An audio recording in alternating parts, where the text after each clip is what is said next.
Rappelez-vous dans Exode chapitre 3. Amen, amen. Aucun homme, frères et sœurs, aucune femme sur la terre n'est capable, je vous le dis, d'accomplir un exploit qui sort de l'ordinaire. Vous comprenez?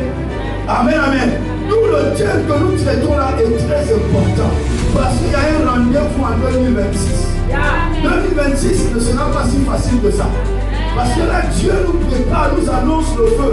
Nous annonce être des flammes de feu. Mais on n'est pas flamme de feu face à, je ne sais pas trop, parce que ça c'est facile. Non. Il faut comprendre le langage de Dieu. Alléluia. Ça veut dire que 2026 va être une année de mouvement. Mais si toi tu es discrète, tu ne te prépares pas maintenant, tu seras surprise par les événements, tu seras, je ne sais pas trop, écrasé, découragé. Alléluia. C'est maintenant que ça se prépare. Donc, il y a dans Exode chapitre 3, il y a un homme. Dieu Israël avait des problèmes, était dans l'esclavage, était assujetti. Le peuple a crié vers l'Éternel. À un moment donné, qu'est-ce qui s'est passé? Lorsque le peuple crie, Dieu doit chercher un homme. Alléluia. Dieu a cherché un homme. Mais cet homme-là doit être remplacé par le feu. Parce que cet homme, à l'intérieur de lui, il y a plusieurs choses. C'est ça comment ça? Il y a des peurs, il y a plusieurs choses qui peuvent habiter en cet homme. Or, qu'est-ce qui peut faire en sorte que cet homme soit débarrassé de toutes ces choses-là? C'est le feu. C'est le feu.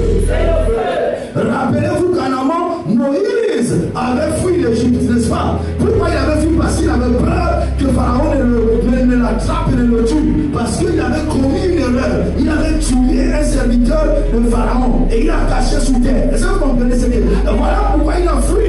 Mais Dieu savait que ces choses-là étaient en Moïse. Dieu sait que toi tu as peur de te lever, par exemple, pour aller annoncer à ton lecteur que voici Jésus, c'est lui qui guérit, c'est lui qui sauve, c'est lui qui fait que Dieu sait, il connaît ces choses. Mais il sait que aussi la solution suprême c'est quoi? C'est le feu. Parce que lorsque le feu descend en toi, non, tu ne vois plus les choses selon les hommes. Tu ne regardes plus les choses naturelles avec les yeux naturels. Mais tu as maintenant une autre considération.